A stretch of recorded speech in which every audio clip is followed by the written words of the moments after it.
selalu menjadi orang nomor satu katakanlah gitu di perolehan nilai, saya jadi besar kepala kan. Menjustifikasi bahwa iya ini benar. Mengkritik lah minimal. Betul, yang terjadi itu memang benar dan situasi tidak sedang baik-baik saja gitu. Saya diajak sama senior, itu saya ingat waktu itu kasus Tanah Merah di Semper. Itu baru mahasiswa? Ya, saya semester 2 kalau saya nggak tahu. Bahwa rejim yang berkuasa memang kejam gitu ya, dan tidak memberikan ruang kepada kritik dan seterusnya lah.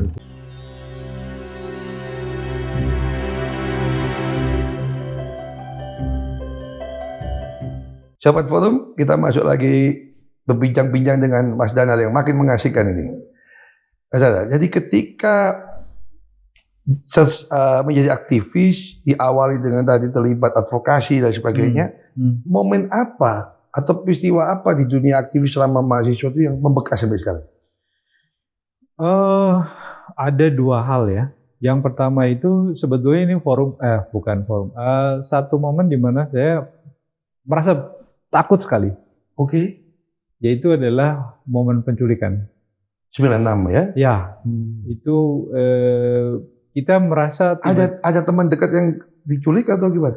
Teman dekat sih enggak, tapi beberapa jaringan di mana kita berelasi itu hilang. Ada yang hilang. Ya, jadi satu kawan itu Hendrik Sirait atau Iblis almarhum, tiba-tiba hilang meskipun dia tidak masuk di korban penculikan, tapi tiba-tiba hilang.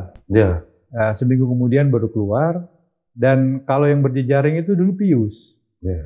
Dulu kan kita sempat bersinggungan sama Pius itu di Siaga. Solidaritas Indonesia untuk Amin dan Mega. Temuran Nasa Rumpait segala macamnya. Nah, kita mendengar kabar Pius tiba-tiba terlacak keberadaannya. Lalu juga ada Harento Taslam yang sampai sekarang juga masih kita tidak tahu. Masih gelap lah ya. Jadi itu satu fase di mana wah ini bahaya sekali situasinya gitu, sehingga sampai dulu kalau pulang ke kos itu nggak boleh sendiri. Jadi kita bikin kayak SOP gitulah ya, di antara kawan-kawan kalau jalan nggak boleh sendiri, di kos-kosan nggak boleh sendiri, dan semua buku haram di kos itu ya kita amankan dulu. Betul. Itu kalau saya ngalaminya nggak hanya di kos, kan sebagian di rumah. Langsung di packing sama bapak saya. Dilakban itu semua. Lalu di gudang. Tapi dulu saya pikir, ini orang tua saya takut. Tapi setelah itu saya bersyukur. Mungkin kalau nggak disembunyiin, nggak punya nasibnya kita. Betul. Betul. Kan itu dulu zaman kita mahasiswa harta yang paling berharga. Oh iya, itu kemewahan. Seperti kita punya emas sekian kilogram itu. Kalau punya buku yang dinyatakan terlarang oleh Kejaksaan Agung. Betul. Justru kita penasaran membacanya. Di Surabaya, Mas Danal, itu ada orang, dan orang itu punya masa lampau di 65.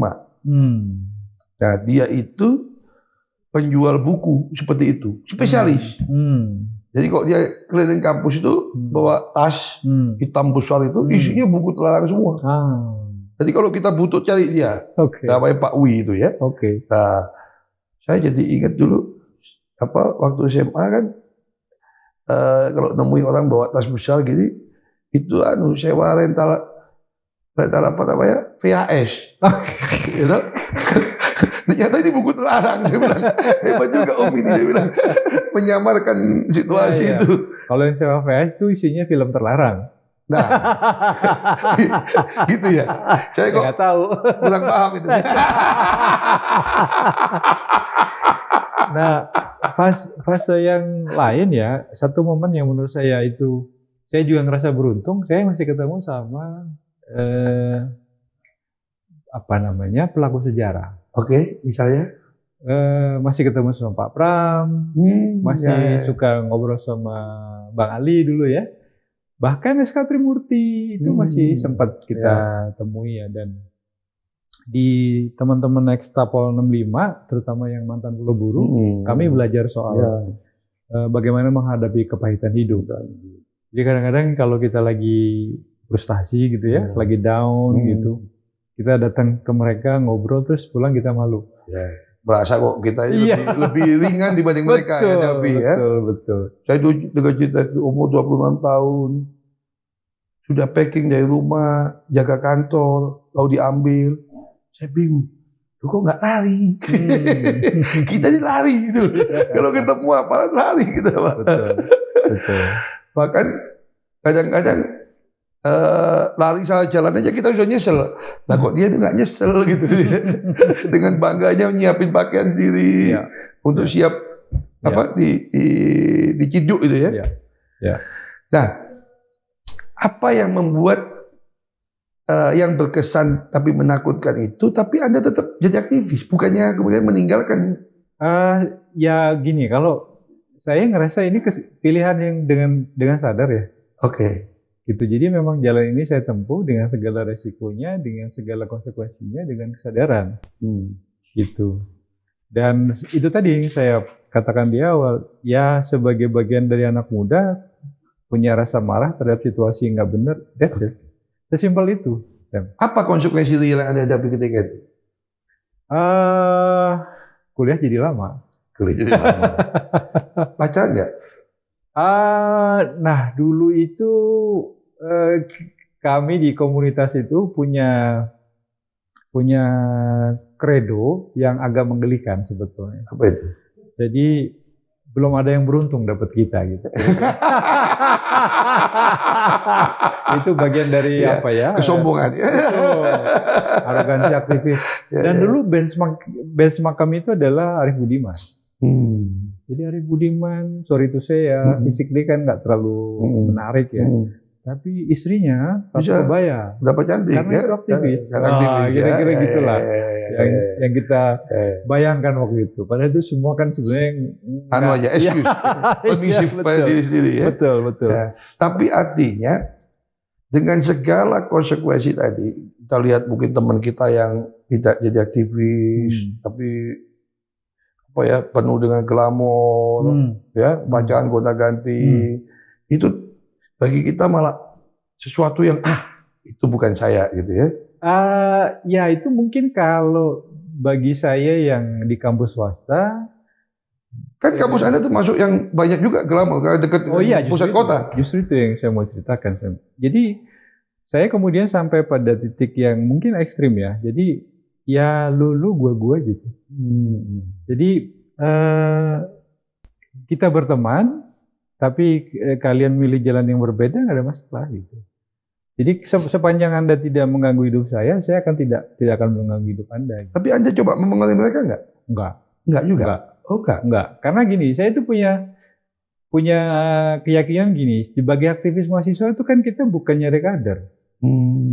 Tapi kalau kawan kemudian punya kesadaran dan bergerak bersama itu menurut saya itu jalan yang paling enak. Gitu. Sampai sekarang, Anda ketika dunia sudah berbeda, Anda masih membangun komunikasi, berrelasi dengan teman-teman dulu aktivis? Iya masih, sebagai teman gitu ya, sesama yang dulu pernah kenal sampai sekarang masih. Hanya sekedar romantisme atau apa? Dalam rangka memelihara nilai atau apa? Kalau melihara nilai sebetulnya jujur ya, sekarang semakin sedikit orang yang merasa. Saya ngerasa yang satu frekuensi gitu ya, yang bisa deep talk istilahnya sekarang itu semakin sedikit. Kenapa? Ya karena saya tidak tahu apa yang terjadi ya. Tapi semakin kesini, apalagi ke tahun politik gitu ya, diskusi tentang bangsa, diskusi tentang republik ini mau dibawa kemana, agenda-agenda apa yang belum selesai itu semakin tidak banyak kawan yang tertarik. Ini berarti mereka kejebak pada pragmatisme gitu menurut saya? Saya tidak akan mengatakan itu, tapi mungkin pilihannya sudah beda.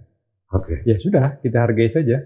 Pilihan beda kan tidak mesti kita tidak punya nilai yang sama kan? Nah, persoalannya begini, yang kalau dia sudah masuk ke satu wilayah di mana ada kepentingan yang harus dijaga, disitulah kemerdekaannya kemudian hilang. Oke. Tapi bukannya waktu kita beraktivitas dulu juga kita ngadepi tantangan yang sama? Senior yang berbeda, sehingga pengaruh yang berbeda, positioning berbeda. Betul, tapi kita bisa satu dengan satu satu apa common enemy atau common issue. Ya, tapi yang kita diskusikan bukan kekuasaan.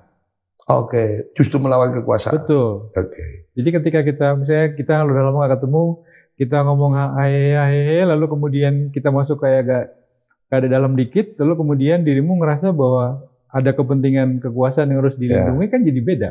Oke, jadi yang Anda maksud itu adalah yang dalam posisi lagi berkuasa. Atau sedang menikmati kekuasaan itu. Atau sedang mau bercari dengan kekuasaan. Iya, atau berjuang untuk mendapatkan posisi di kekuasaan. Anda punya pandangan sangat negatif ya pada kekuasaan? Enggak juga. Karena gini, saya itu punya kepercayaan kalau kita masih dibimbing oleh nilai, masih dibimbing oleh mimpi besar, mau dimanapun kita akan ketemu. Akan ketemu, meskipun di kekuasaan. Betul. Jadi menurut Anda, kita meskipun di dalam posisi berkuasa, tetap kita bisa menjaga nilai? Bisa. Bisa sekali? Bisa. Lalu tadi kaitan dengan cerita tadi, berarti teman yang tidak bisa deep talk tadi ketika berkuasa, dia tidak mampu jaga nilai? Mungkin dia sedang tinggalkan. Meskipun menurut Anda, secara nalar Anda, orang di dalam kekuasaan bisa jaga nilai? Bisa. Bisa, karena ya saya ketemu dengan beberapa kepala daerah misalnya yang sebetulnya masih punya mimpi yang sama. Saya ketemu dengan anggota DPR yang masih bisa kita ajak ngomong soal keindonesiaan, Republik mau dibawa kemana, meskipun jumlahnya sedikit ya. Gitu kira-kira. Oke, jadi sebenarnya Mas Dana menekankan tadi, nilai itu tetap bisa kita jaga meskipun kita di dalam kekuasaan. Hanya tergantung dianya mau apa enggak. Kita masuk segmen berikutnya. Bagi saya sesimpel Anda mau milih jadi manusia merdeka atau tidak. Nah, salah satu jalan untuk mendownload gitu ya, rezeki itu ya kita punya skill. Ya kan? Analoginya kan selalu kita dengar dari orang tua dulu adalah ayam aja hanya dengan 2 kaki 1 paruh dia makan. Karena saya punya kepercayaan kalau anak kita bahagia, dia jadi anak baik.